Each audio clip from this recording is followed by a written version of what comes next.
Hello and welcome to another video by Rick Miracle. Me, in my series Freemasonry and Satanism. I've been making videos since around September, October 2013. And so I'm about closing on my 4 years of making videos. Got over 400 videos on YouTube, well over 500 hours, encompassing about 200 books, trying to figure out WTH, that's what I call it, what the heck is going on in the world with the intentional destruction of religion as we know it, society as we know it.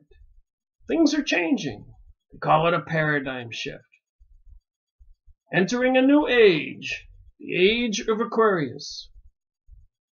The last age was the age of Pisces. At the beginning of the age of Pisces, Jesus was born.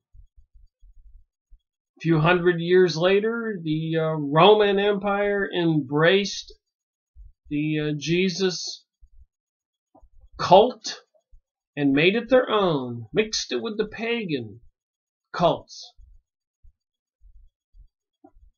And I've been looking at this from some very interesting angles. I think just about any angle you can think about. Freemasons, Rosicrucians, the Hebrew, Jewish people, people who call themselves Jews but are not, even according to the Bible, Revelation 9, it says, Jews who call yourselves Jews but are not. So why would that be in the Bible?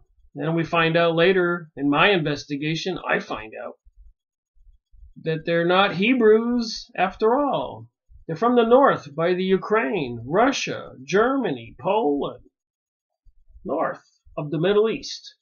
Not brown people, white people. Barbarians who resisted the Arabs and resisted on the other side the Christians and the Romans, the two big empires.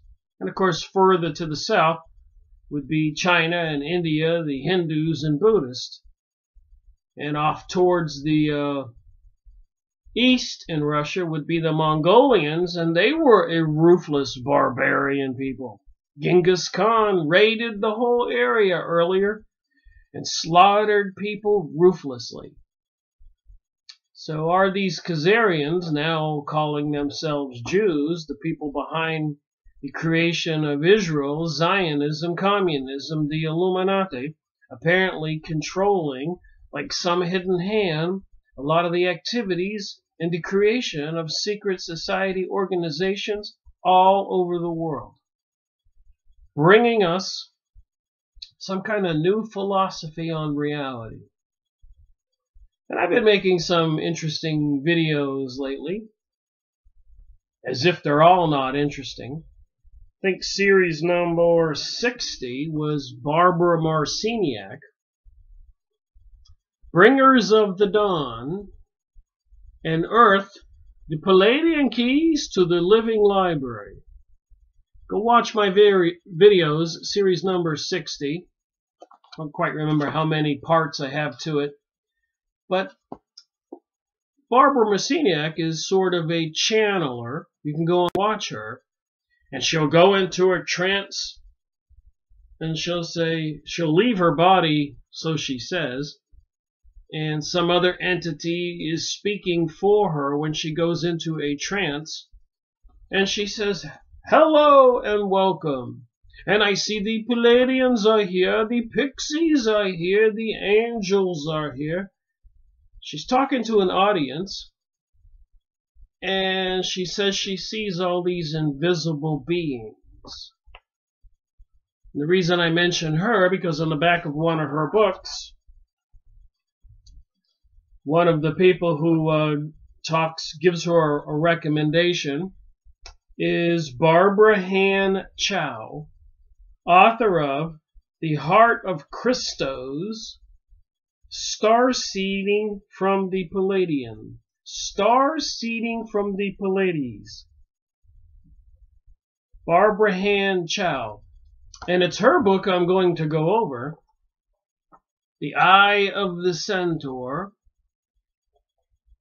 A Visionary Guide to Past Lives. Reincarnation. Barbara Han Chow. You can see her name on the bottom there.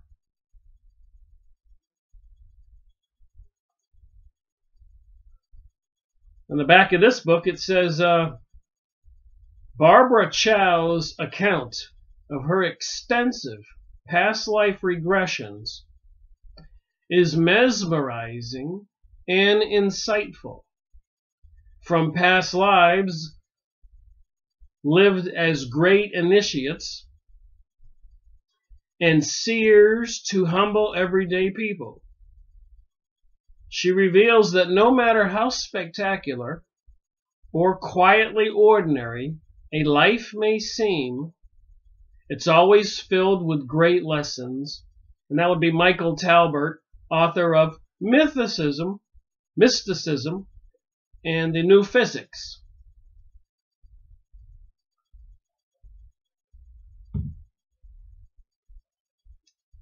Another commenter here on the back of her book.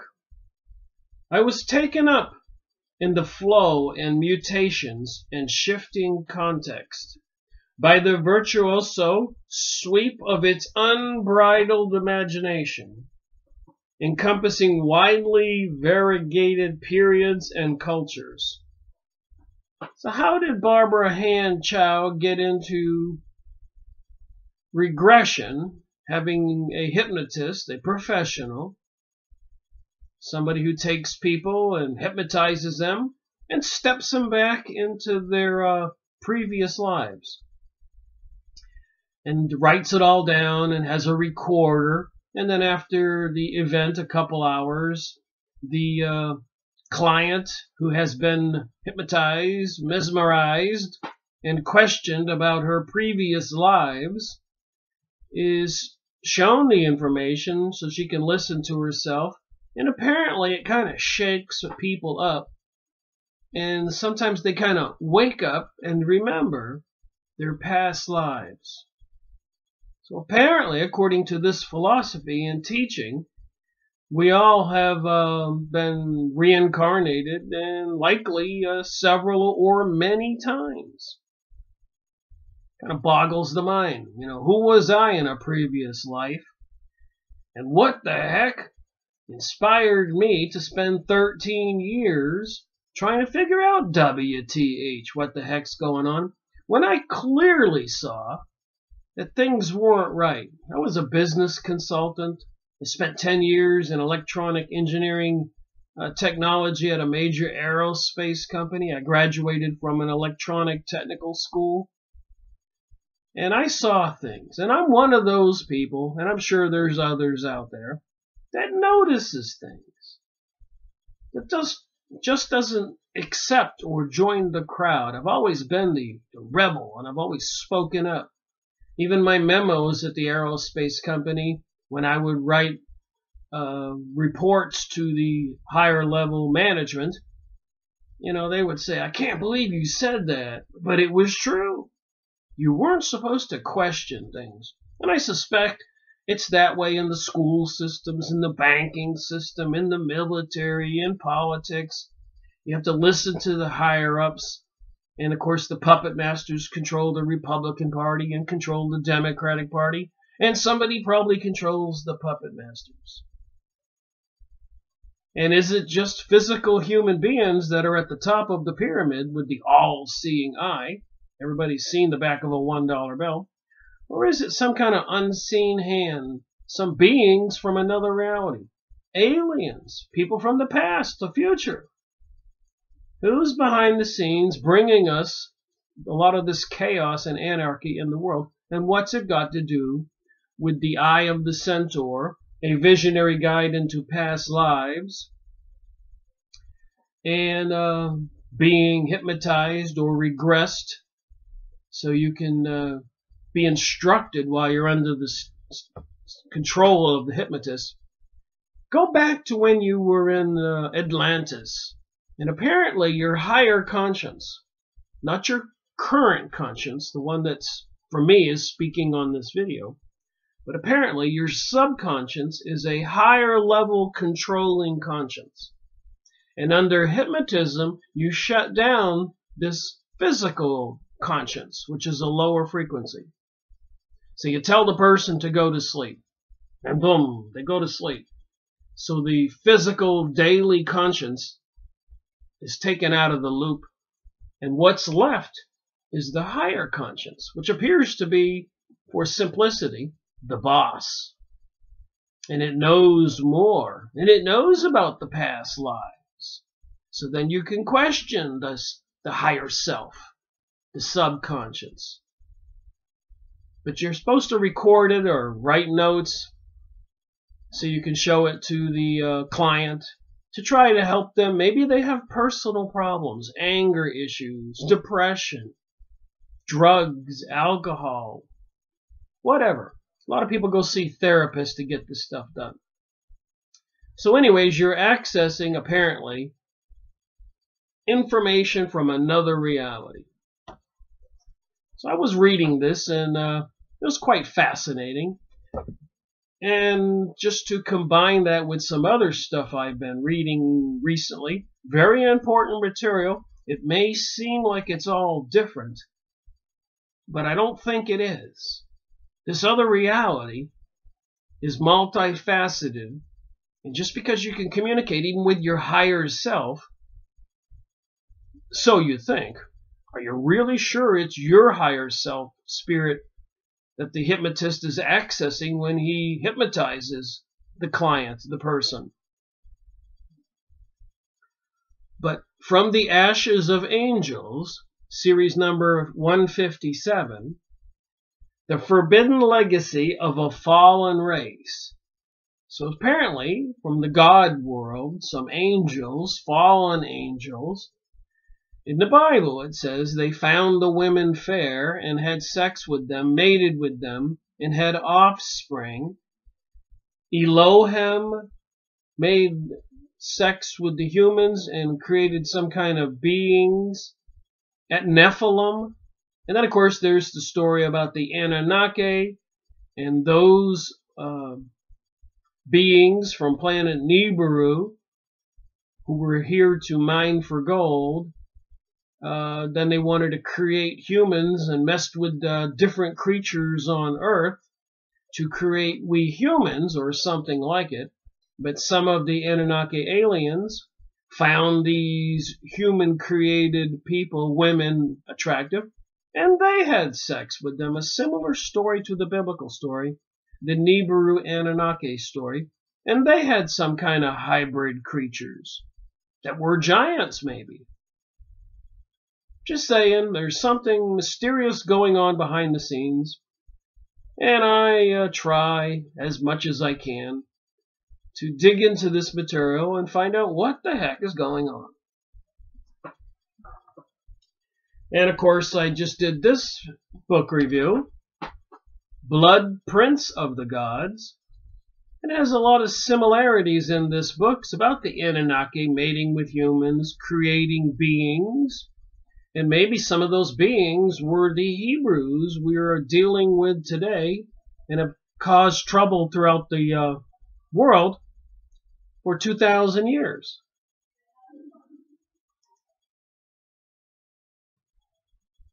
All right, continuing on with my opening. In this book I went over Mithras, an ancient historic religion from Rome to Iran and a good portion of the world for 2,000 or 3,000 years, apparently older than Christianity. So go watch that video, 159.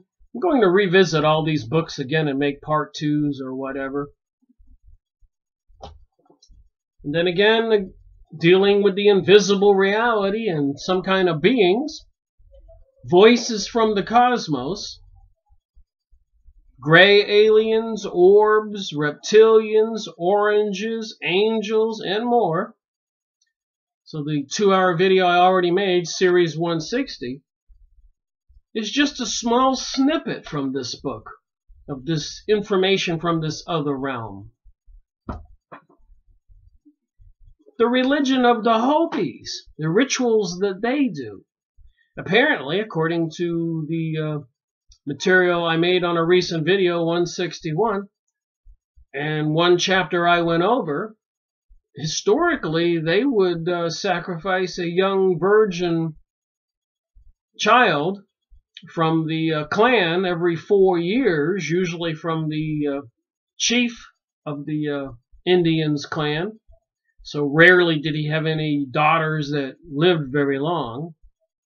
And some of their other rituals, worshiping the sun and spirit beings, the similarities are even in the Hopis material.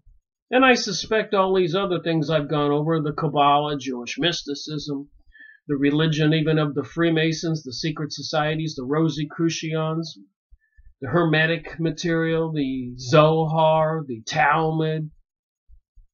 All these things going on, all these cults, which are thousands of them, even called the New Age, with the rainbow as a symbol, which is part of the gay agenda, transgender agenda, and Aleister Crowley, the Book of the Law, do as thou wilt. You can do anything you want. So I'm seeing a common theme here in these materials, even in here.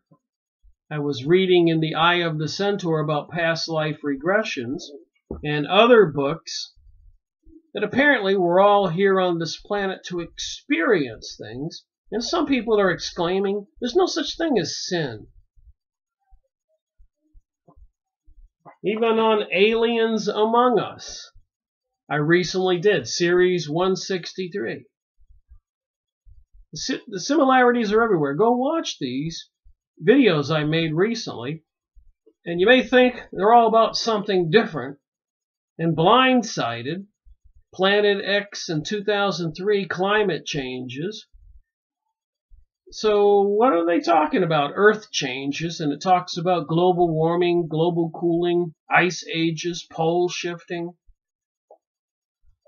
So in my pursuit to try to figure out WTH, what the heck is going on, and it just seems like it's kind of weird how I decide in my mind, there's 1,000 books in this room, that which is the next book I'm going to go over, the next topic, whether it is channeling, mysticism, the Kabbalah, remote viewing, reincarnation, different kinds of God like Mithras, and of course another being or deity God or something is called Maitreya, the Christ. The other one was called Mithras. So you got Mithras, some kind of God, and you got some kind of prophet or being called Maitreya, the Christ.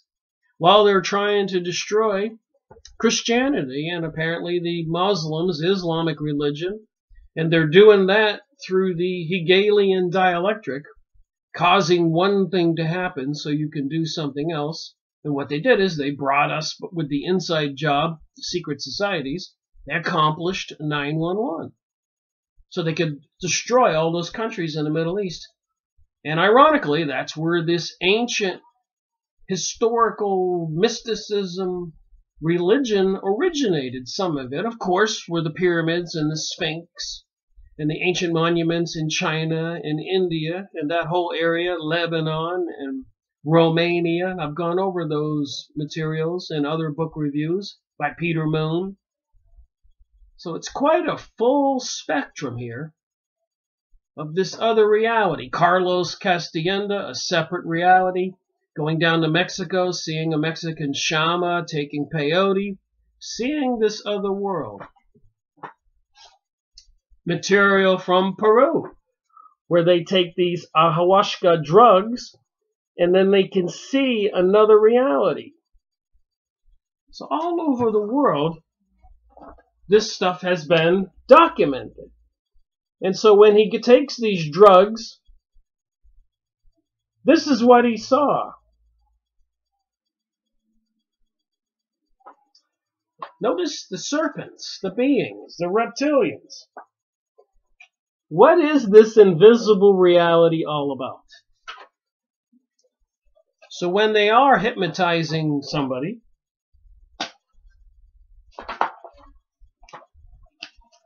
and they are finding out their past lives,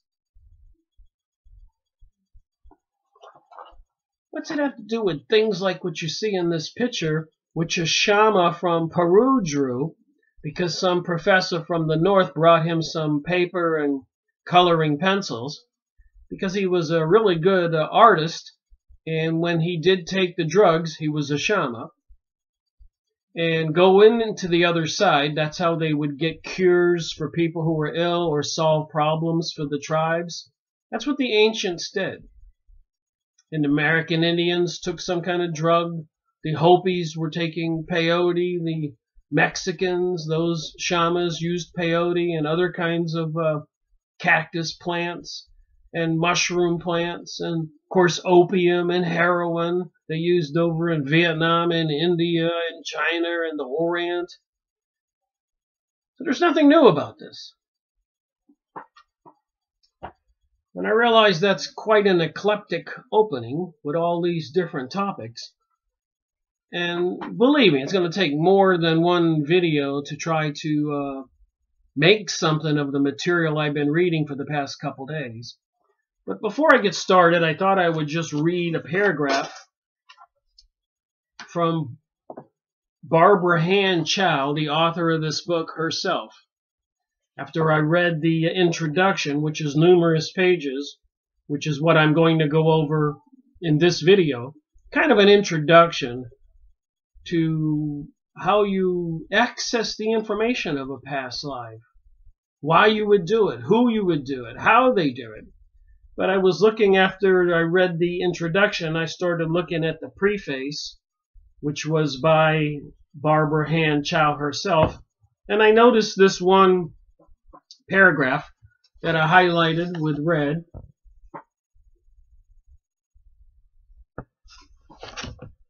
And it kind of gave me a view that I really didn't have earlier. As my work at school deepened, she was pursuing a master's degree with investigating past lives using statistical data as her thesis for her master's degree. As my work at school deepened with Matt Fox, while I was also doing 2 regressions per month, so 2 times a month she would go see a therapist and be regressed and access the past life material, and they would document it.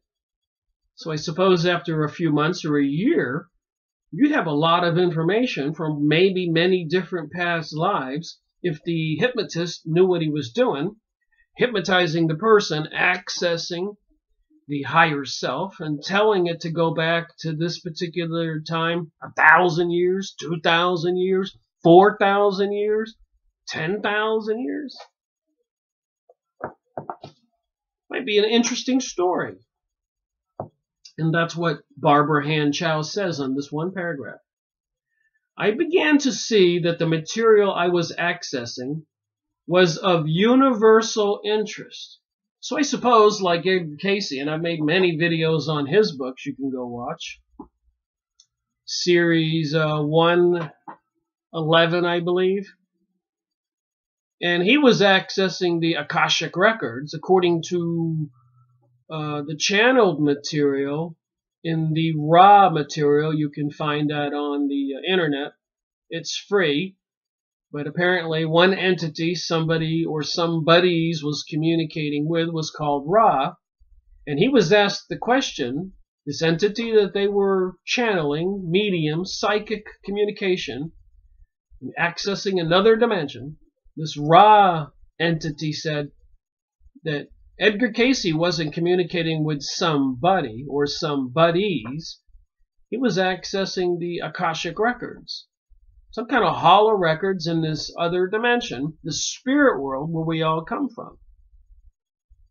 I guess you and I in the physical reality would call it a library. This would be the biggest mother library of all, I guess, the Akashic Records. So Barbara Han Chow says, I began to see that the material I was accessing was of universal interest. It never mattered to me whether the lives I found were actual past lives or whether a voicing of the subconscious needs was occurring. So, of course, I thought about that for a second. So she's saying, even though she was hypnotized, supposedly accessing her past lives, she said it doesn't matter if it was actually a past life or some kind of subconscious need or communication with some kind of entity, maybe the Akashic Records, or maybe these fallen angels. The point I'm trying to make here, or whatever the beings, the blood prints of the gods, aliens among us, all these videos I've been making, just who are they talking about? And of course, Jesus in the Bible says you have to test the spirits. So I just thought it was interesting in this paragraph. She said, it never mattered to me whether the lives I found were actual past lives or whether a voice of subconscious needs was occurring. But whatever I was discovering, it was definitely similar to the level of depth experienced in jungular analysis, psychiatry. But it was faster, cheaper, and more effective on the physical body. Therefore, I devoted my master's thesis to the comparison of past life regression under the hypnosis to jugular analysis as a technique for finding the archetypical self. So when she was, as you'll see when I read further in this book, going back to the beginning, I'm not even going to make it past the introduction for this video. But when she was regressed 2 times a month for quite a while, she found herself as a being in many different eras. In the Celtics, the Druids, the Greeks, Atlantis, Egypt, different beings, lowly person or somebody that's a priest. So there were many different realities she lived. I think in one instance, she was forced to be a prostitute. In another one, she's a priest. So what is the truth when you're talking about this stuff? When there are books like this that I've gone over. And then Barbara Marciniak, I've got quite a few videos, a couple hours long on her material, series number 60. So I've been at this for 4 years trying to figure out what the heck is going on.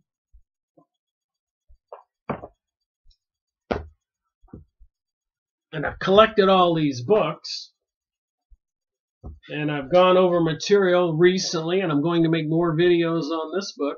But Angela Smith, PhD, Voices from the Cosmos, is apparently going into trances and using channeling and talking to all kinds of aliens, doing interviews so she can share this story with the rest of us. An amazing amount of material. But who are these beings? Why do we have all this propaganda? And even with that one book I made from the Aliens Among Us, this is Blindsided, Planet X Passing. And even today, the news on the internet about Nibiru, Planet X, the destroyer, the pole shift, and destruction of planet Earth, get away from the coast, the oceans rising, Yellowstone's going to blow, wildfires in California, hurricanes in Texas and Florida. And apparently the secret societies, the elites who control our world, have the technologies to bring these events to reality. And there's many videos on YouTube you can watch to show that. Apparently the elites who control our world have built underground facilities all over the world, and we're stocking them up. Even according to tractor trailer truck drivers who went on YouTube and told what they were doing, even to military bases delivering guillotines. What are we in for on planet Earth? Ruth Montgomery, her communicating with beings back in 1985, said that these Arcturians were coming, had worked there on Earth for quite a while, preparing the planet for the pole shift and the destruction so that a new age, a new kind of human being would evolve. Oh my. So again, sometimes the sequence of this material I go over may seem a bit bizarre, but I don't know any other way to do it than just take my time and go through these books with a fine-tooth comb and have the accumulated information up here that I can reference while I'm reading and maybe make sense of it, because the secret society, as we all know, like the Freemasons, and the other secret societies, the Illuminati, Rosicrucians, etc., they swear under threat of death not to divulge the secrets. Why? What are they hiding?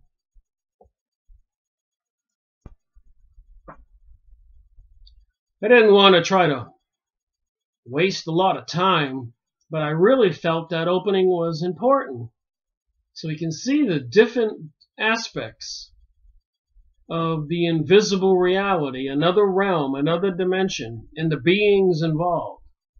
I'd like to think I have left no stone unturned. And with over 400 videos on YouTube, 500 hours, a couple hundred books, 1,000 books in this office, thousands of videos I've watched. A lot of people trying to find out what's going on in the world have watched a lot of videos. In magazines, Nexus magazines, science magazines, UFO alien magazines. I've collected a lot of pamphlets and magazines published in 1920, 1930, 1940, books from the 1800s, press releases, watching the news. And I believe everything is happening for a reason. Somebody's trying to bring something about, but they kind of have to mind control or program we the people, make us believe something. And they want to destroy Christianity. And it is true. People will leave a comment, you're crazy. But it's clearly written in the books I've gone over. Even the communist hearings in the 1920s and 1930s in the United States. They said they were infiltrating every aspect of our society, including the churches. They were going to change it. So what is communism? If anybody thinks it's a good thing, like some first-class socialism, they're wrong. Look what these evil beings, the people who control our reality, I'm not quite sure they're all 100% human. Maybe there's some kind of hybrid creatures. Maybe they're involved with the invisible reality. If so many people can channel material, but the books have already gone over, and even Jesus warned you have to test the spirits, who these beings are. So are they bringing us some deception, and are a lot of people believing it because they see these beings manifest like a hologram, or dreams, or visions, or voices? And just because they see it or hear it, and that being says, oh, you are gifted, you are to deliver information to mankind to save the planet. Would that person's ego possess them and they would think they were some kind of prophet or God or deity? What causes people to be the way they are, like the Pizzagate people during the recent 2016 presidential election? If you don't know what it's about, please look it up. But it's about trafficking, sex trafficking young children. And there have been other human trafficking, sex trafficking groups and cults exposed lately. It's been around, but a lot of people don't want to deal with it. They don't want to watch videos or deal with witchcraft and know that these entities, these groups, even the Illuminati, even the some of the Kabbalists and other mysticism groups doing abducting little boys and using the blood for mixing with bread during some ritual Jewish Passover thing. What does it all mean? So in my little way, I try to find out. So again, back to these people who do these horrific things. I mean, can you imagine if we are here as spiritual beings to advance our soul growth? And then you join the army and you're flying a helicopter with machine guns and you're listening to rock and roll while you're just mass slaughtering all the men, women, and children. How's that for soul growth? Fluoride in the water, making people lethargic, lose their memory, slow, non-competitive. Mercury in vaccines, GMO, genetically modified foods, which the cells in your body do not recognize as food. It recognizes as an enemy. And what do the cells do when they see an enemy in your body? They get around whatever that stuff is in your body that's an enemy, and they cover it all up, and it grows into a mass, which is called a tumor. And then it causes cancer. And in most of the countries in the world, GMOs are illegal, but they force it on we the people in the USA. Dumping chemicals in the sky. Again, those particles coming down, whether they're all chemicals or maybe some of it's biologicals, as the videos on YouTube say, like dried blood with viruses in them, it gets in your body, your cells in your defense system attacks it, and it creates tumors and cancers. And the electromagnetic radiations on the ever increase, even with the 5G network coming out and the Gwen towers and the cell towers with gigantic cables that support huge amounts of wattage and energy, much more than is needed for regular cell phone communication. And if they turn the dial up, they can microwave everybody in a town, and maybe directed energy weapons in California destroying buildings. I've watched so many videos. It seems obvious. You don't want to believe. I mean, the wheels on some of the cars, the aluminum wheels, had melted into a pool of melted aluminum. And then the hurricanes, there's videos on YouTube where they're controlling weather control, weather warfare, using sonic beam weapons like the HAARP transmitters, HAARP, pulsing the earth, causing vibrations like Nikola Tesla said he could do, bringing about earthquakes and destruction. My point is, if all these beings are doing this on planet Earth, they brought us World War I, World War II, revolutions, and so much more, assassination of presidents, destructions of countries through bankruptcy, according to the book review I made, Confessions of an Economic Hitman by John Perkins. 911 Synthetic Terror clearly shows it was an inside job by Webster Tarpley. And again, 500 hours of video material I've made in the last 4 years, over 200 books, tells me there are some sinister people at work, and they do have a desire to depopulate the planet. I've gone over books that were just focused on that, the population bomb, Controlling World Growth, Club of Rome, Donna Meadows, and so many more. H.G. Wells, the New World Conspiracy. I got so many books I can't remember them. I went over material, Jewish History Atlas, the Phoenix Journals, Jewish Mysticism, channeling books, Jane Roberts, Channeling Seth, and Edgar Casey, Costner, the 13th Tribe, Who Financed Hitler, Helena Blavatsky, The Secret Doctrine, ISIS Unveiled, The Theophist Society, Lucifer Magazine, Lucifer Publishing Company, book on the pole shift, I went over that, video 119, Jim Mars, the Terror Conspiracy, Rule by Secrecy, Black Sun, Occult Theophis, The Cause of World Unrest, Germany Must Perish. These are the books I made videos on. So again, my point is, so these entities, if they're human, are on Earth, and they're intentionally causing this death and destruction and theft and pervertedly raping children and sacrificing people. My point is, what has it got to do with past lives? Who are these beings that are inside these humans and these secret society cult organizations? Who are they and why did they do this? It's like monsters are among us. Out of all that stuff I just talked about. So let me read from this book after that opening and kind of explain where I'm coming from. It's clear that we're under attack. Humanity is under attack. It has been under attack. Think of the horrific war, World War I, World War II.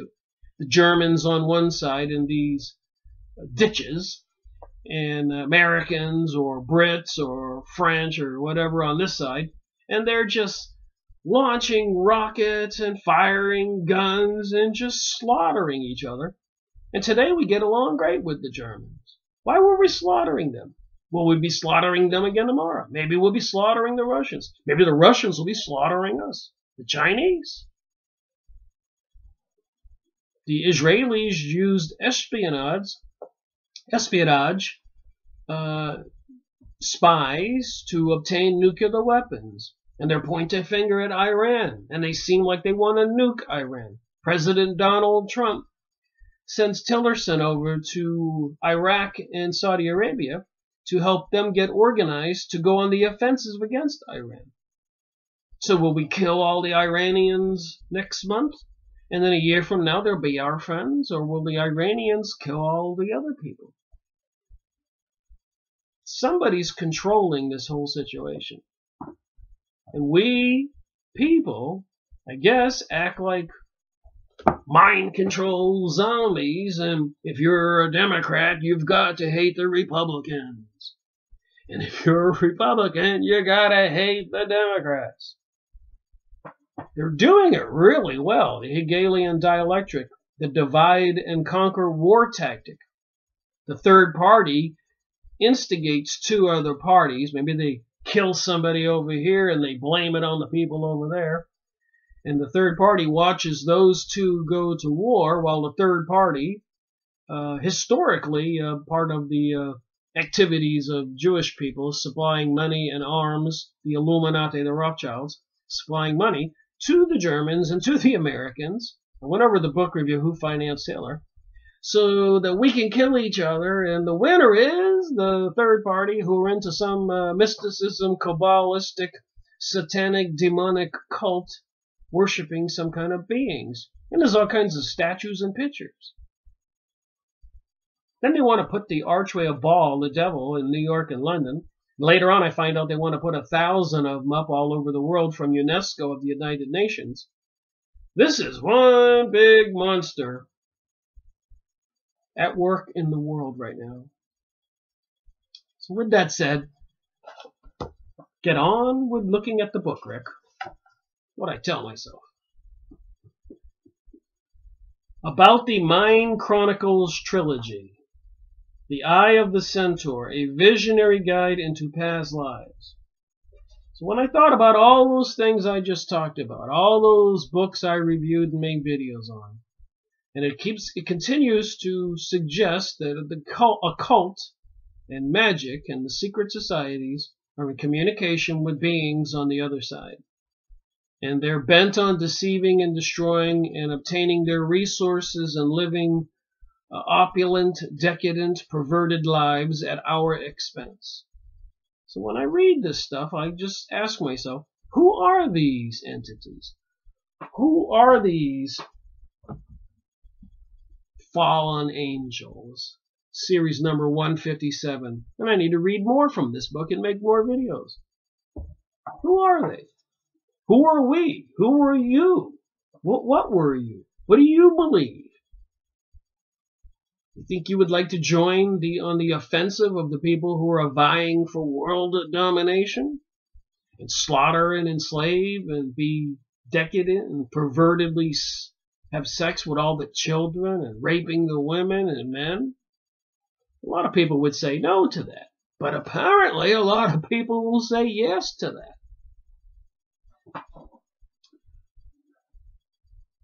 I pursue this information one little inch at a time. I was thinking about that. That's all I can do.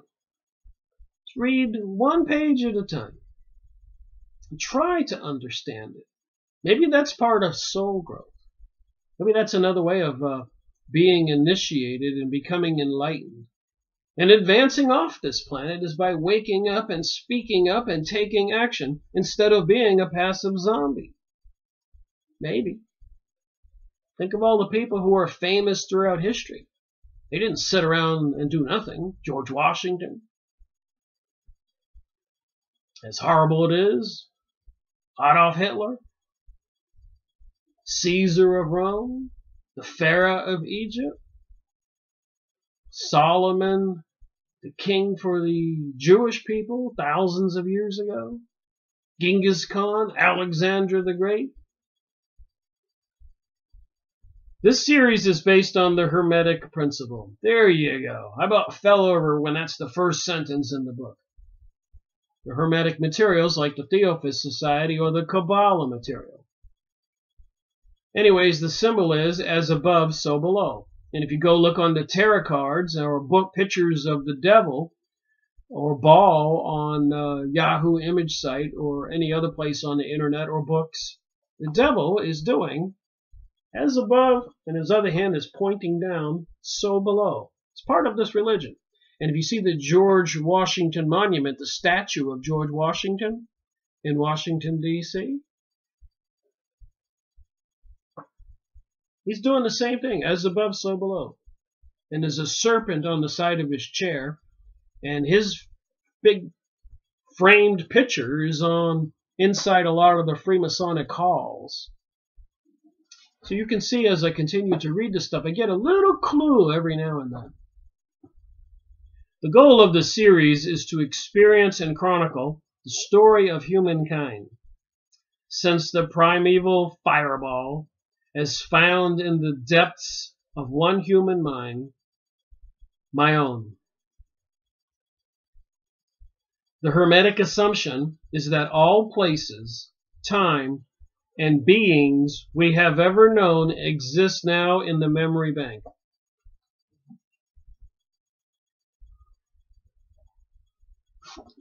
So is every moment, every second, every day, every month, every year, is it documented on something like a CD disc or a magnetic tape in this matrix? And you can go back and review like watching a three-dimensional TV program?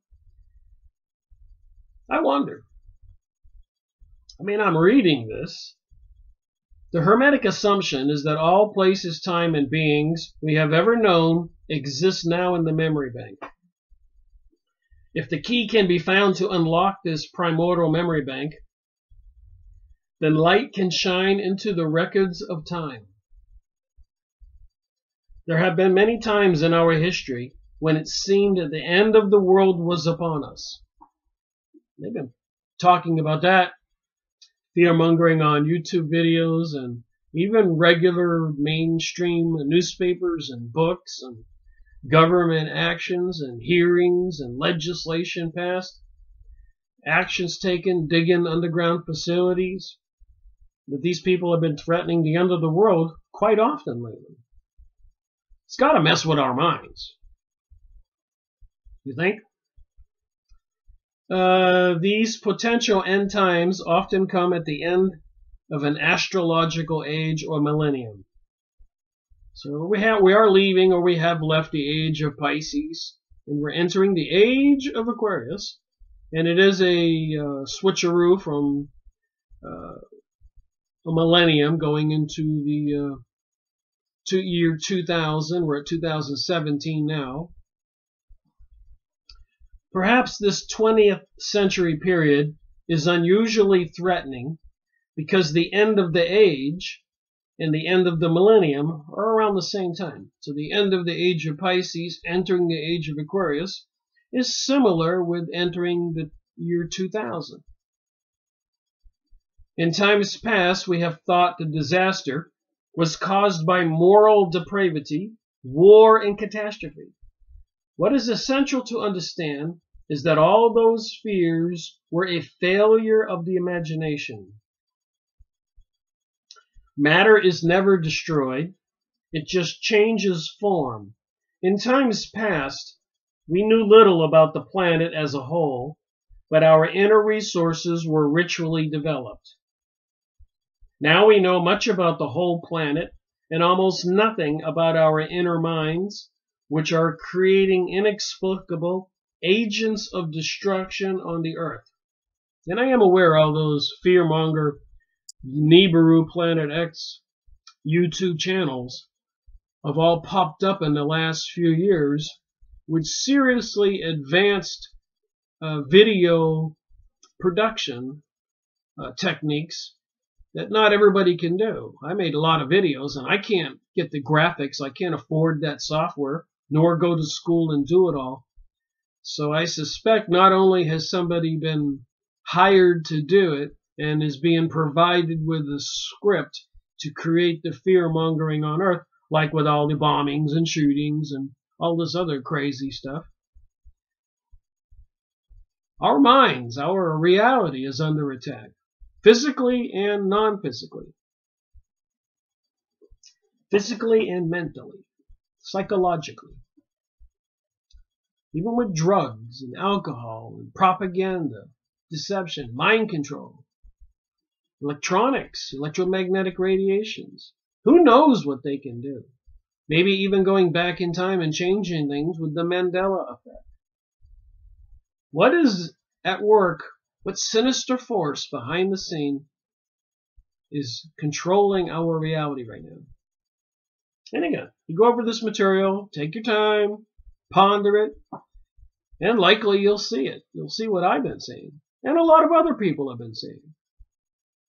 And maybe the people who are awake are the ones who are going to be targeted whenever they pull off their event. Even on the gun shooting today in California, 4 or 5 people killed at a school. I looked at the comments of the press release, and people are saying, I'm getting used to it. It's happening every day. Isn't that scary? And I made a comment that said, somebody might be mind controlled or causing this. And eventually the people will accept legislation and government action to disarm the people, even though this particular place in California already has made owning a gun and gun control highly legislative and illegal. It's like Chicago. They have more killings than ever. So I don't think that's the reason they're doing it. They're trying to disarm the good people because apparently the sinister people are in control of our planet. So when you think about reincarnation here, who are these entities? And when that last book review I went over with Ruth Montgomery, series number 163, and she talks about Frederick being a human that has had a walk-in, a spiritual entity, I guess, removed the spirit inside that body and walked into that body. And I wonder how many other famous people like presidents that weren't going along that these occult organizations, witchcraft organizations, can remove the spirit of a person. Maybe they abduct them or do something or temporarily kill the body for a minute or two. The spirit leaves and they have another spirit enter the body. The book was talking about walk-ins. How far can they go with this? Is this part of the occult and magic? The information I'm trying to find out about. The bomb, like the medieval dancers of death, confuses inner and outer. We thought our salvation was in knowing more about the world, so we did this. We must now explore the landscape of our inner selves. So that's what I've been saying. Who are these interdimensional beings, fallen angels, whatever you want to call them, reptilian beings, orbs, gray aliens, oranges, angels. And are they behind all this craziness going on in our world? It seems so. The symbolisms are everywhere. I've gone over it so many times in my videos. Even the Eurovision, the singing contest in Europe, like our American Idol program, the winner was Conchita Wurst. Conchita's a female part. Wurst is a sausage, a male part. You get it? Got it? And a head dressed like Jesus, and a body as a woman in a silky dress, androgynous being. That's what the devil looks like. And apparently these Arcturians are androgynous beings, singing the song The Phoenix Rising, which means everything has to go up in flames before the new Phoenix can be born. Anyways, Conchita Wurst was singing the song The Phoenix Rising, which has the words in it, "You can't stop us." You can't make this stuff up. You don't think 9/11 was an inside job? You don't think all those countries in the Middle East, the destruction was planned? World War I, World War II. I've gone over the books, made the videos, found the material. It looks like it's all been planned to me. And they have this secret religious cult. Thousands of secret societies by different names. Golden Dawn, Rosicrucians, witchcraft organizations. TheJoyOfSatan.com. I went and looked at that, and it just about blew me over. They're saying Lucifer's actually the good guy. He's battling God, the bad guy. We're dealing with a crazy reality. Back to the book. Past life regression under hypnosis and other altered states of consciousness for deep exploration are the methods I have used to obtain the material for this series. So this is Barbara Hanchow. Ancient initiatory religions. So here you go. This is where I get the stuff. I don't make stuff up. The ancient initiatory religions. So that would be the one of the religions of Egypt with the Pharaoh. People were initiated and used these techniques to bring the initiate to his or her highest potential for living. And the techniques in these books are as old as the first human awareness. So communicating with the spiritual realm, another dimension. And in the Bible, apparently God cast out 1/3 of the angels, called the Watchers, who were sent to watch over mankind, but they found the women fair, mated with them, and created hybrid beings, some of which were monsters or giants. Hence, God had to create the Noah's flood to rid the world of these genetically created monsters. It wasn't the world God wanted. He wanted it to be for the humans, his world, where people obeyed some simple commandments: don't kill, don't steal, and love one another. So apparently somebody doesn't want that kind of world. This series attempts to go even further. However, it recaptures the polygenetic Earth-Mind records. Polygenetic Earth-Mind records reminds me of the Akashic records that Edgar Casey accessed to get information on people, their past lives, or solutions for health problems, including all the influences on this planet from other galaxies and planets. They get a lot into astrology in this stuff. I keep finding the common denominators. We contain all this knowledge deep within ourselves, and this series recovers the long-forgotten Earth story. So again, I'm not trying to do an audiobook, but when you're reading this book, remember, somebody's trying to convince you of something, or any of these books. And I found out about 50% of my books behind me, the 1,000 books in this room, that some of them are by sincere people trying to help us, like William Cooper, Michael Rupert, and maybe even stuff from David Icke, Alex Jones. There's plenty of people, YouTube channels to go watch. And they're generally saying they're secret societies, like President John Kennedy warned us in his famous speech, or Benjamin Friedman, a a high-level famous Jewish person who in his famous speech tried to warn us. I made videos and published that. You can go look it up. When you're watching my video, I know I say a lot. You might have to press the pause button, take some notes, and take a little time and go do some research and look up what I say. Or you won't get it. You need to believe it and see it. Don't believe me. So I don't believe these books. I look at them objectively, even this material. But about 50% of them seem to be trying to really warn the world, like Benjamin Friedman, the Jewish man, or President John Kennedy, who was part of these secret societies, but his conscience apparently affected him, and he wanted to tell the world these monsters existed and they were controlling everything. And then there's the other 50% of the books in here, like New Age books. You know, are they really trying to help us, or are they trying to mislead us and deceive us? Why did they kill Jesus, who was preaching we should love one another? It doesn't make sense, does it?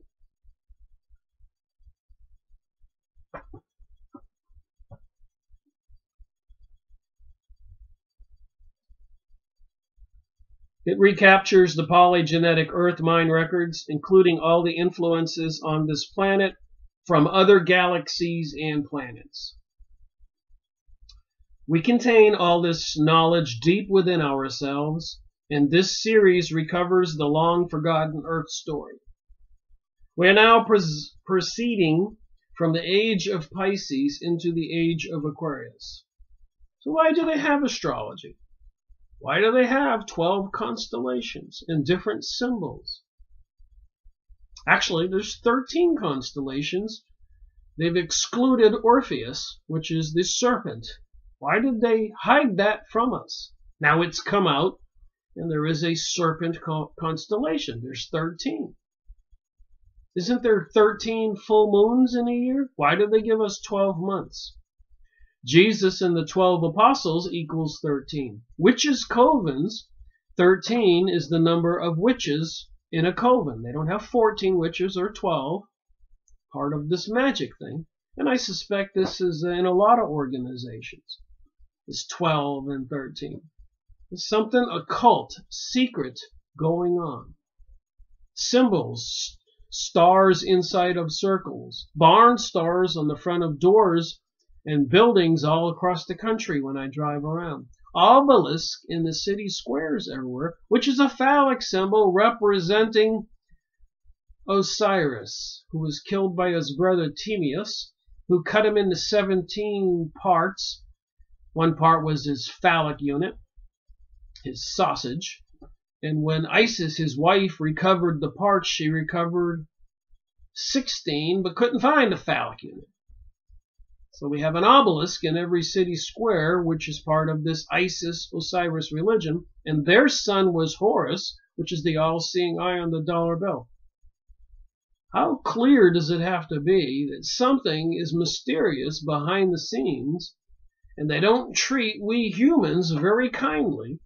Matter of fact, they treat us kind of horrible. They kill our children, rape our children, kill us and rape us, and keep everybody in need. And they're dumping chemicals in the sky. Directed energy weapons maybe in California. You can go watch the military exercises demonstrating laser beams from planes and all this stuff. I've gone over a lot of books about the biologicals they've been creating in laboratories, weapons, and then they attack Iraq, blaming them on weapons of mass destruction. The people who control the United States and Europe and NATO and the Illuminati and the banking system in Israel, they have all these weapons at their disposal. And they've been practicing and testing electromagnetic radiations on minds, on how to control people, remote viewing where they leave their body, actually enter somebody else's body, a walk-in, maybe make them pull out a gun and shoot a bunch of people, then that walk-in will leave, and then that person wakes up and go, what did I just do? I don't remember doing that. Just trying to use my common sense and all this research I've done in 13 years. Apparently they got weapons. They could aim one of those microwave beams at me right now. And I suppose if I became too popular, they will. But we are spiritual beings. You can't live in fear. But I will say this, with all this fear-mongering, rising oceans, global warmings, I would bet a lot of people have changed their lives, have moved away, have built underground shelters and stuff like that, stocked up on goods over the years. They're affecting what we do with their deception, their propaganda, right in the newspapers, the press releases, and the monkey business with the politicians saying crazy things to each other, threatening each other. The leader of North Korea versus Donald Trump. Can't make this stuff up. We're now entering the age of Aquarius. 13,000 years ago, Earth proceed from the age of Virgo into the age of Leo, the age of the lion, the age of Atlantis, was an age of creativity, and the age of Aquarius, which is the full expression of the cosmic consciousness. The golden age will be aborted. So they say they're trying to bring us a golden age. So what they want to do, so it seems to me, from my research, is number one, like when you have a corporate takeover of a big corporation and you want to integrate it into your existing corporation, you can get rid of a lot of people and a lot of equipment and a lot of real estate, but have all those customers. You become more efficient. You downsize. Hostile takeover. Happens all the time. So apparently with this New Age, New World Order, they want to make the planet Earth more efficient and get rid of a lot of unneeded people. But in this case, they don't want everybody to be alive, and they have to house or feed them. Their vision for this golden age is a planet with a whole lot fewer people. So you won't find anybody else's footprints on the beach. Wouldn't that be nice? But how's that deal with these people, this other side, this other dimension, when these people are evil? Is that evil, what they're planning and what they're doing? I think it is. And they would have you think that I'm the mentally challenged person, because they say that it's a good thing to kill off most of the people, 90%. As it says on the Georgia USA Guidestones, they want a world population of 500 million worldwide. So about 6 billion have to die if there's that many on the planet. I personally think there's about 2.4 billion on the planet. They lie about everything else, like the moon landings, etc., the 911, so why wouldn't they lie about that too? They have an agenda. They published books about that agenda that we weren't supposed to have. The report from Iron Mountain, they made a video on that. Atlantis was an age of creativity, and the age of Atlantis will be the full expression of the cosmic consciousness. So even David Wilcock, Corey Good, stuff I've been going over, stuff I need to revisit, a lot of the material from the channeled material, the mediums and psychics, they talk about this stuff. The golden age will be aborted, however, unless we recapture our story, our myth. Knowing this great myth will awaken our souls. Like the initiated barbs of old, I unfold my tale for you. Together, let us awaken to the full planetary consciousness. That's part of the New Age teaching. The Eye of the Centaur, Volume 1, The Mind Chronicles. So here's what I'm going to read. You can get the book. I don't want to do an audiobook. When was this published?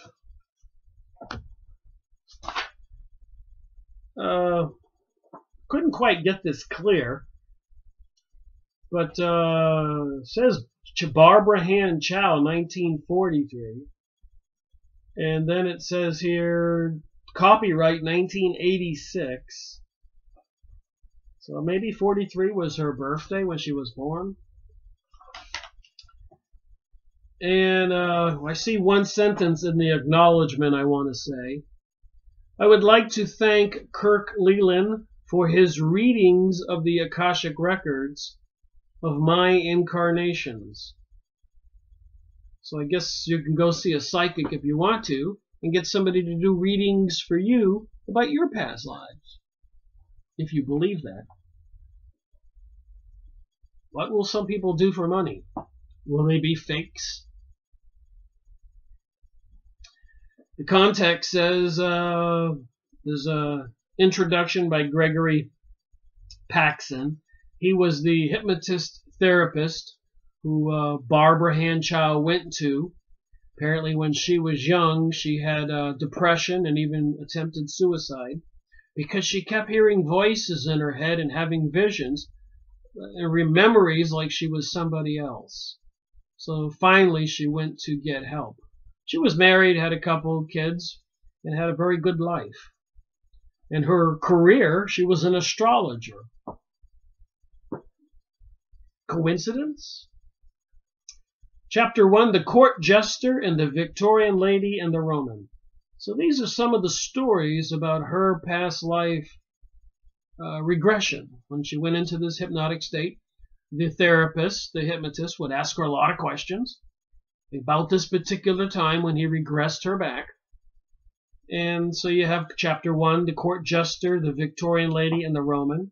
Chapter 2, the Priest of Osiris and the Druid. Chapter 3, the Delphi Oracle and the Magic Cave. Chapter 4, the Rape of Lydia and the Labyrinth. Chapter 5, the Renaissance Astronomer. Chapter 6, the Vision in the Temple and the Scarab. Remember those scarabs in the Indiana Jones movie? Little black beetle bugs that ran up the guy's leg and crawled under his skin. Scarabs. Chapter 7, the Dark Night and the Soul into Magic. Chapter 8, the Argo passes through the Symplegades.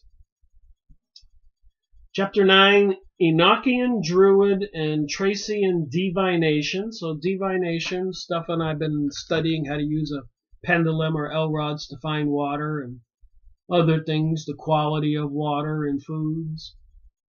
Communicating with your higher self. You can ask a pendulum if you learn how to do it. And I'm not doing this intentionally. I'm doing it with my mind. Not taking my hand and doing this. But with my mind, I can say turn to the right. With my mind, I can say turn to the left. I know my hand's moving, but I'm not doing it mental will. I'm telling my mind to do it. That's divination.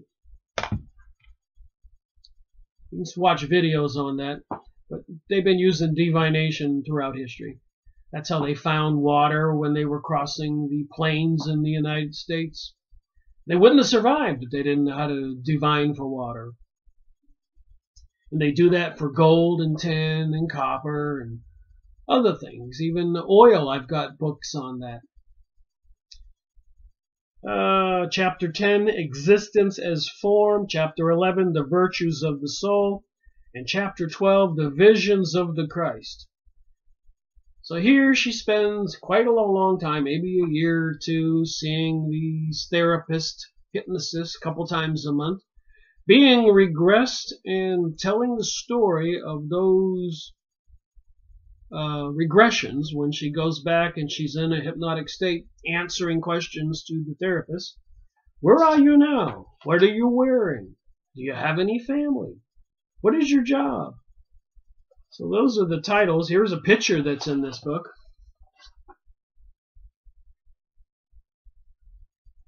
Notice the star on the top with the wings on it. The lion with the bird's head. A lot of occult symbolism there. The Tower of Babylon. The dolphins. So again, when you watch my videos or you go get a book like this, you have to be discerning. You can't just read it and think, well, that's the truth. I'm going to tell all my friends. Even Jesus said you have to test the spirits. So when I go over this material, I just want to know what they're preaching and teaching and why they're trying to destroy Christianity and the Islamic religion and other religions. That's why I've gone over so many books to try to have an accumulated opinion about this stuff. It's a tedious job, but somebody's got to do it, and I'm not the only one doing it. And thanks to the comments that people leave on my videos, I get a lot of contributions and a lot of suggestions about books I didn't know about. For example, the Cause of World Unrest. In 1880 something, that book was written about that the Jewish people were the cause of world turmoil for thousands of years. Who wants to talk about that? Is it important to know about that? A book about the Jesuits. The book that was written, Germany Must Perish, before World War II. All the Jews all over the world were calling for the death of every man, woman, and child with German DNA. Before World War II. Before any so-called Holocaust. You can go online and look at the book, probably order it. Big sections of front page of newspapers were calling for the death of every German before World War II. And of course, World War I, Germany was the safe haven for all the Jewish people who were fleeing Russia. And they weren't really Jewish people, they were white people, Khazars who had converted to Judaism 1,000 years ago. But they were causing so many problems in Russia, they had something called pogroms. They were policed and controlled, and a lot of them fled to Germany, found safe haven, and became very wealthy and successful. They found their Garden of Eden, their utopia, and they knew it. But during World War I, between Europe and Germany, England, because Germany was prospering with the industrial age, and Britain was not prospering, was losing ground, so they had to go to war. They deceived all the people as to why, of course. But anyway, some genius Jewish people in the London and New York City and elsewhere made a decision. They said, this is our chance to get the land of Canaan, the Palestinians' land, to fulfill prophecy and create the state of Israel. So they turned traitor on Germany, and England was losing the war. But they told England, don't give up yet. We're going to get your money and America in the war. We control the USA president. You're going to win the war, and you're going to assist us in getting the Palestinians land. It was a deal. And part of that was to destroy the Ottoman Empire, which was operating out of Turkey, Greece area, who controlled the Middle East, which was closest to the Middle East. So, yeah, that would make sense. Turkey controlling the Middle East, the Ottoman Empire. So that had to be destroyed, but it couldn't be obvious. So during World War I, it got destroyed. World War II, the job was finished off. And the Middle East came up for grabs, and the Zionist leading Jewish people got their country to fulfill prophecy. And they're trying to rebuild King Solomon's temple, which is all about the occult and Kabbalah and mysticism, the same kinds of things I'm talking about. Just a little short history thing there. Crazy, you think? Well, obviously, I'm not going to get a lot read from this book, talked about so much, but I think the conversation is worth it. So I'm just going to read some of the introduction by the therapist, the hypnotist, Gregory Paxson, who Barbara Chow went to see because of her depression, and when she was younger, she had wanted to kill herself. Now she's married, has a few kids, quite successful. She is an astrologer. And so I'll just read what the therapist has to say in the introduction for the next 40 minutes, whatever, to finish this video. The vehicle for this journey is past life regression, a technique for accessing memories of past incarnations. So this book is Barbara's Journey. You can go get the book. Look it up on the internet. And I'm only reading my highlighted portion, and in some places I redlined stuff that's even more important. This book is unique in a number of ways. It emerged from a new approach to past life regression.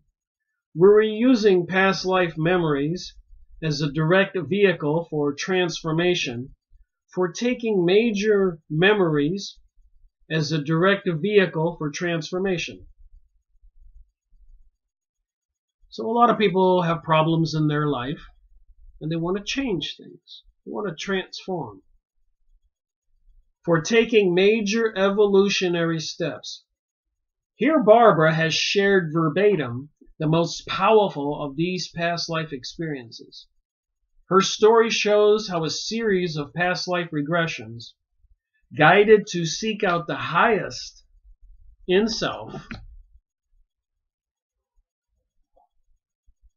I remember when I started this video, I went to the short portion there by Barbara herself, saying that, see if I can find it here, saying that this is what miracles and the ancient mysteries are about.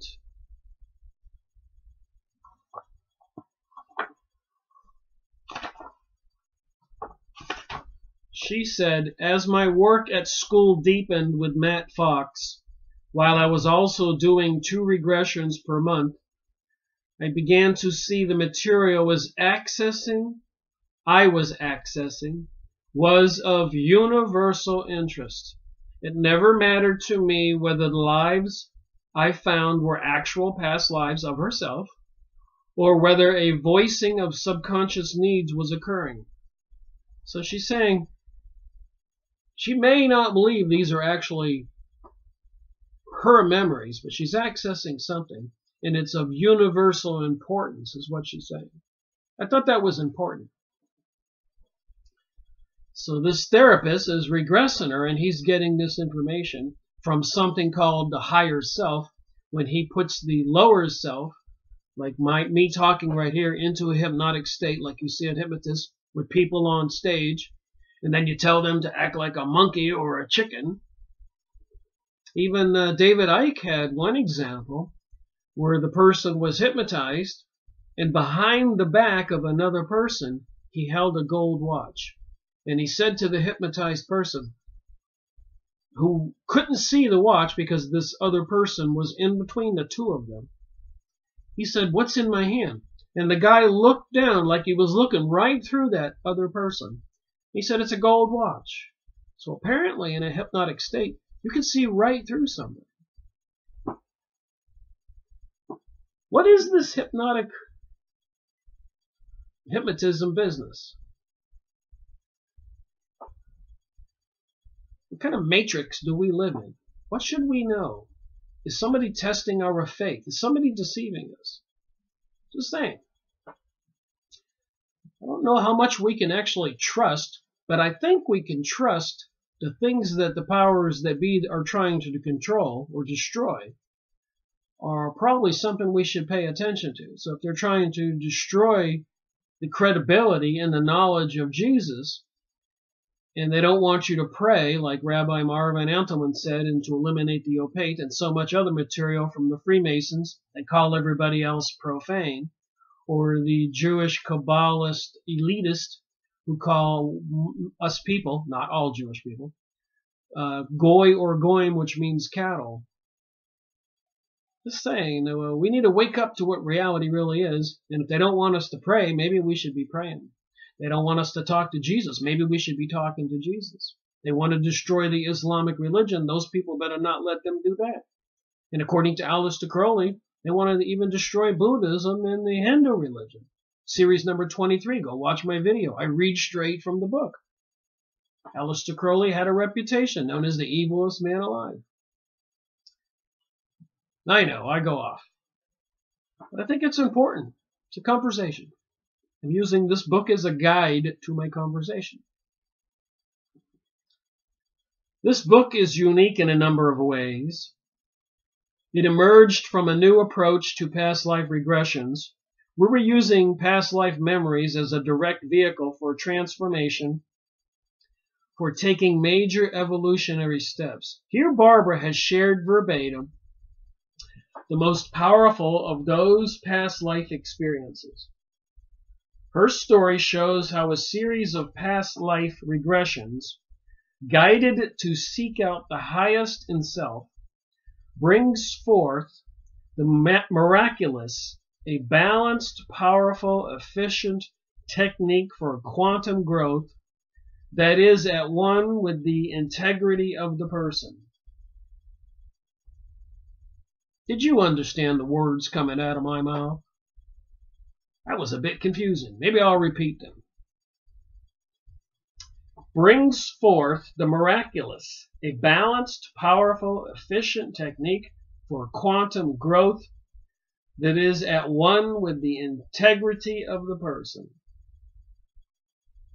Through the eyes of Barber's past incarnations, you'll be able to enter the minds and lives of both mundane and extraordinary personalities. So they took her back in her past lives, and they ran into some stories about some interesting characters. It might be just interesting to read this book. When you want to know what they say about the past, and if you read enough book about enough people being regressed and telling the stories about history, ancient history, like Edgar Cayce material and all those videos I went over, we might get some common denominators and come up with some common sense thoughts on what is reality, what we should think. Maybe that's part of soul growth. Waking up, not being stupid, a zombie, mind controlled, a Republican or a Democrat. It's all a facade. It's all a deception. It's all a trick. And they're playing us for fools. But in this approach, the extraordinary personalities are purposely sought out. So the hypnotist, the therapist, can control the situation and take the person to the desired time frame in history that he wants, because he's communicating with the higher self when he puts the lower self under hypnotic state. They are the ones who hold the energies of initiation, the keys that open the doors to transmutation. So I'm reading this, and I remember a lot of the other books I read, and some of the goings-on in the secret societies, like the Theophist Society, the Rosicrucians, Freemasons, and the Illuminati, and the Zionist groups, and Kabbalistic material. I'm recognizing even the books I went over on being initiated into these organizations, these cults. As you journey with Barbara into the life and work of Aspia, that's probably some person in one of her past lives, consulting the oracle at Delphi, I read the table of contents of this book, and these are the places and time where she went and she lived, apparently. In 1400 BC, so that's 3,400 years ago. It'd be interesting to see what she said was going on 3,400 years ago in Greece. And Inkor, initiate of Osiris, in the reign of Amenhotep II, and a Roman Catholic priest in his true work as a Celtic seer. With these and others even more ancient, you will enter the interior of the mysteries as old as life on earth. So like I said, it's probably worth reading all of this. It's almost like looking at archaeological digs and reading the hieroglyphics off the buildings or cuneiform tablets like Zacharias Stitchens did to tell us about the planet Nibiru and the Anunnaki mating with human women and apparently are returning. What can we believe? Enter the mysterious freshly here.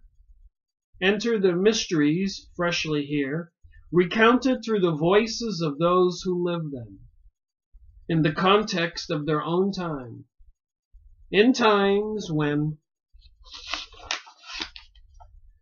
high spirituality was seen as a technical capability, working cooperatively with higher energies of creation and contributing that capability to the well-being of society. Well, I beg to differ, and it doesn't seem to me they're trying to contribute to the well-being of society with all these things going on that they're attacking our planet with chemicals in the sky and electromagnetic weapons, genetically modified foods, fluoride in the water, where the bugs are dying, trees are dying, people are getting sick. Fukushima, radiation in the ocean. Somebody is destroying life on planet Earth. And I suspect whenever they have some big event, there won't be any food around for people to eat. So people will act like monsters and start cannibalism again, eating each other, killing each other. So what is there a sinister side to this other dimension? Just using my brain here, trying to figure out why and who and what is going on.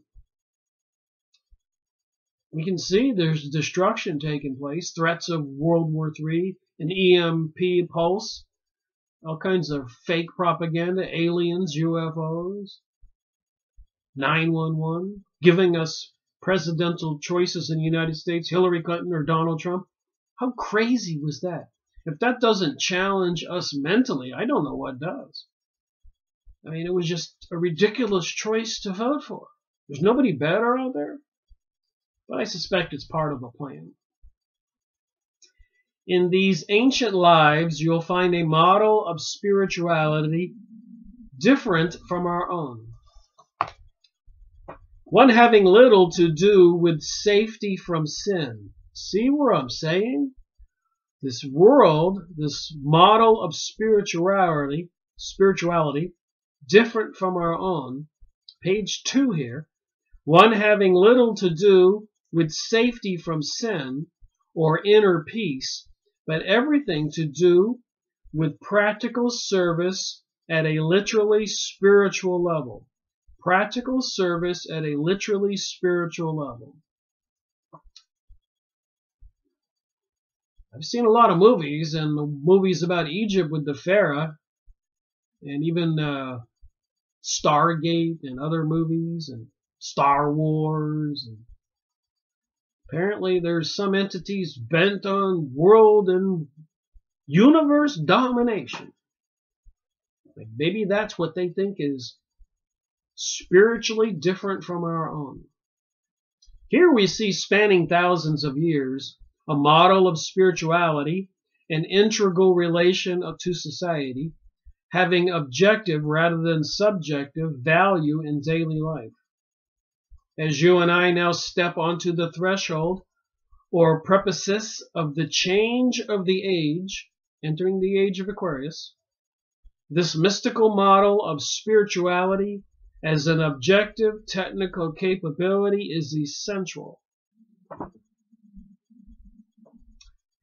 And I'm reminded they are destroying Christianity. They said they were going to do it in the communist hearings in 1920, 1930s. Plenty of books written. Henry Ford bought a magazine, newspaper, just to publish the goings on. I've got many of the books. I've made many book review videos. I've got a lot of books on these topics I haven't even read yet. So I kind of know where it's going. I'm getting a little bit of insight here. Based on transcripts of 18 past life regression sessions, Barbara and I did in 1982 to 1984, so over a 2-year period. Barbara selected scenes from these regressions with the most direct bearing on her own process of growth. These scenes were transcribed directly from tape recordings of the sessions and edited only for readability. She has succeeded in sending the powerful energies of her experiences throughout this book. For all my own experience in these areas, and having already journeyed with Barbara, I was knocked unexpectedly into a deep meditative state while reading her manuscript. Be prepared and enjoy. So apparently when you read this book about her experiences when she was regressed, you too might be knocked unexpectedly into a deep meditative state. If you are the spiritual being that I think you are, that I think that I am, when I say you, of course, I'm speaking to the people watching this video. I share this material with anybody on the planet. I don't care if they're black or white, red or yellow, tall or short, male or female. We all should wake up. And there are powerful forces that want to divide us. I do have a message there. The Eye of the Centaur tells a wonderful story of personal and spiritual evolution as it illustrates a new approach to the practice of past life regression as a vehicle for spiritual growth and transformation. Through a direct collaboration with the higher self, so he's communicating directly to the higher self, maybe my higher self, your higher self, when he hypnotizes and puts to sleep the lower self. Past lifetimes of high development and the original experience of initiatory energies are brought into the mind and body of the present self. And I will say this, I wasn't quite sure if I wanted to add this piece of information to this video. But when I was working for a major aerospace company for 10 years, from 1979 to 1989, near the Kennedy Space Center, one of my jobs or missions they sent me out on was to go work at a military base in northern Canada. We had sold the military, I want to be a little vague here and not say everything, some equipment, and they needed to send a technician up there to show them how to repair and test the equipment. That would have been me.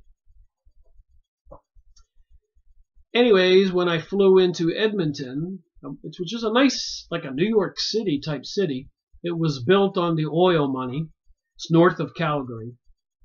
A beautiful cement city in the middle of the plains of northern Canada, midwestern Canada. Anyways, on one of the sidewalks, there was a guy down there handing out free books on Dianetics, Ron Hubbard. And he said, if you come upstairs and take this test, I'll give you a free book. And here I am exploring a foreign city. So I went up there and I took the test. And he came out and he had this chart with all these spikes on it, like a graph. And apparently when you take a personality test, it's supposed to be something like this, and it goes up and it comes down. And the spike could be here, depends on your personality. A-type, B-type, whatever. Lover, hater. But he came out and he looked at my chart and he goes, are you okay? I go, what are you talking about? He goes, I'm not sure you should be walking around and functioning. I said, why? He said, your chart has numerous spikes. He says, you got lots of things going on in your world at one time. Most people can't handle that. So we laughed it off and he gave me the book. But I never forgot that. So I read the Dianetics, and when I finished reading it, this is way before I got into my investigation of what the heck's going on in the world, WTH. In 2005, when I had a big zero birthday and went to Costa Rica, and a bunch of people at a tiki bar started to tell me things and say they felt sorry for we Americans. So anyways, I read Dianetics, and when I put the book down, I just knew how to hypnotize people. And the book talked about it, by the way. And it had instructions on how to do it. And apparently, I was a natural. And I would go into even a bar in Edmonton at the Hilton Hotel. And you were playing darts and stuff like that, or different places.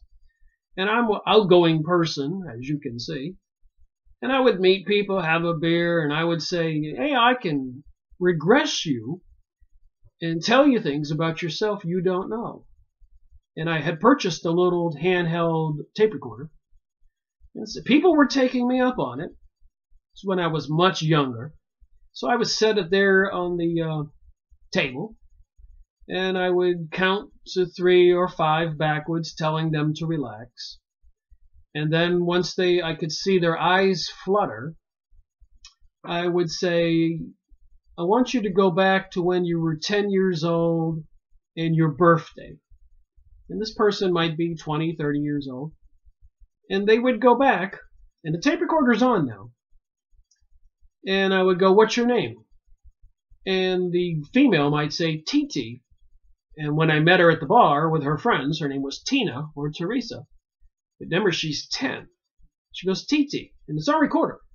And I say, Titi, who's at your birthday party? And she would describe everybody. And I would back her up. I say, well, go back to another year to your school Valentine's party.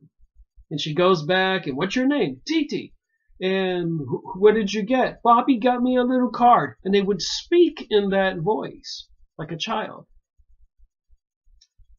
I was a natural, and I don't think everybody was fooling me. And I was so good at it, one day I was sitting in my motel room in Canada, and I got a little cocky. And I thought I would regress myself. I should have never have tried it. As I was doing it, I got a huge headache. I became ill. And I lost my ability to hypnotize and regress people. What did I do? That's a true story.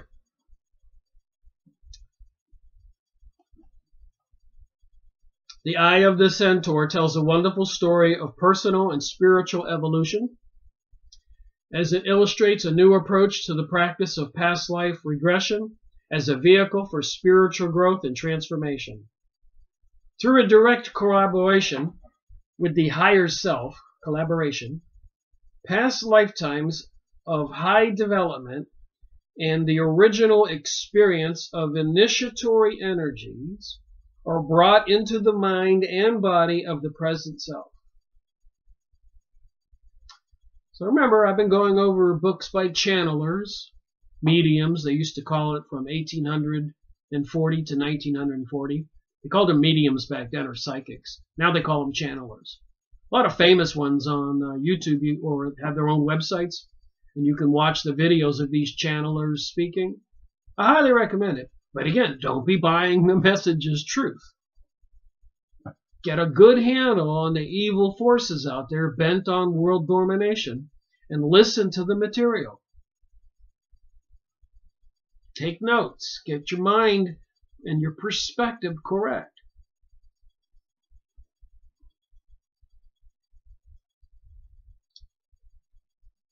These memories holographically attune the present personality with its own history as a being. Because these past experiences are the one's own being, so this therapist believes the experiences he's retrieving actually belong to that person, and they may be, and they may not be. Even Barbara Han Chow, in her little opening in this book, she acknowledges they may not be, but it appears to be universal knowledge, and I'll agree to that. Even in the lies, there's some truth. So when they describe this history, reality back then, I like to listen. And I think I can discern a little bit about what's right and wrong, and that should determine whether they're deceiving or telling the truth. It's a tough job to think you can do that. Because these past experiences are one's own being, they are pre-integrated with the energy patterns of the present person. They emerge as quickly as the higher self will allow, and they show a contextual framework for putting transformation into practice. This process allows one to achieve a transformation of one's life quickly, while in the midst of all the demands of ordinary life. So what if in a previous lifetime you or I were a great pianist or a great painter, but in this lifetime we didn't remember? And if the therapist regressed you and you remembered, would you regain those skills instantly and have a transformation, as it says in this book?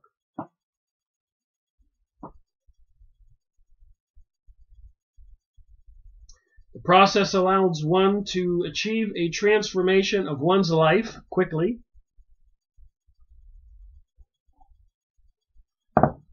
while in the midst of all the demands of ordinary life. Totaling less than 30 hours of hypnosis time, our sessions took place in the midst of Barbara's astrological practice. And the fact that she was an astrologer is interesting.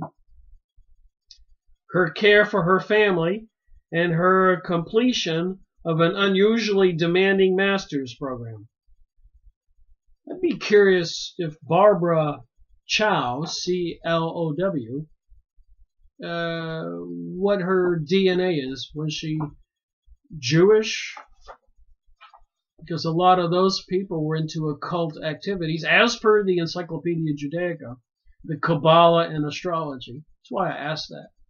And apparently the people from that area in the world had a propensity, a more likely ability of psychic abilities.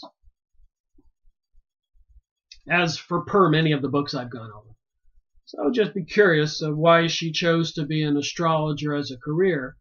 You know, was that a gypsy or a Jewish person? I mean, I don't think everybody would do that. It has to be a particular calling, some direction from your spiritual soul. That begs the question, you know, what if I got past life regressed? Who am I? What caused me to take 13 years to be doing what I have and making this video today? And my previous reality, 10 years at a major aerospace company, and in the military for 3 years, and sailing and doing so many things I did in my life. I led a very adventurous life. I water skied like a fool, surfed, rode motorcycles, sailing, speedboating. It wasn't unusual for me to get up in the morning and be 10 miles offshore with a couple friends fishing for dolphin. Tuna.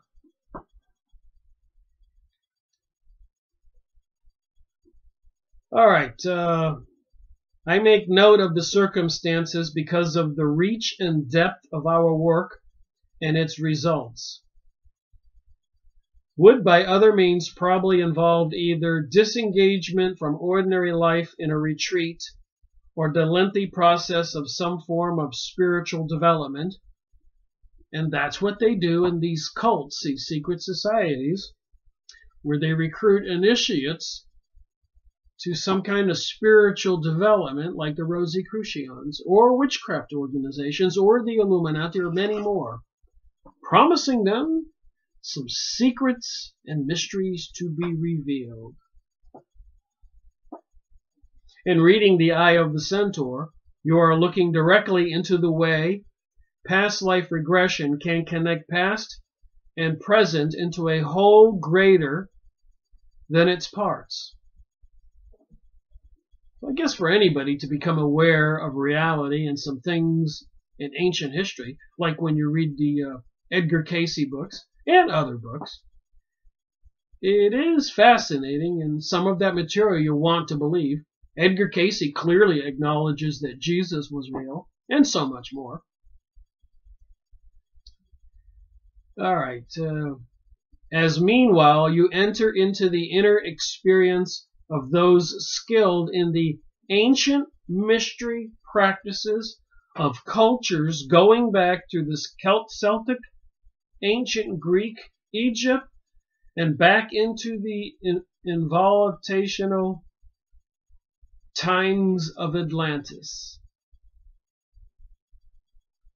As Barbara's guide through these journeys, so this hypnotist was Barbara's guide through these journeys, I'm moved that she as a person has found it within herself to publish such an intimately personal venture. I think of her sharing her story and the courage with which she has told it as an expression of her being, one who has worked in many lifetimes serving the evolution of humankind. Barbara and I both felt a certain excitement during our initial interview. I recall my own, and she showed hers in coming suddenly, almost briskly, over to my chair to show me a diagram. So when he was explaining what he did for his work, she'd already outlined what she wanted to explore. I'm often reminded of how the karma business calls back one's old friends. So apparently, and I believe this to a degree, things happen in our lives for a reason. And the people even watching my videos, I personally don't think it's just an accident. Something calls you to wake up.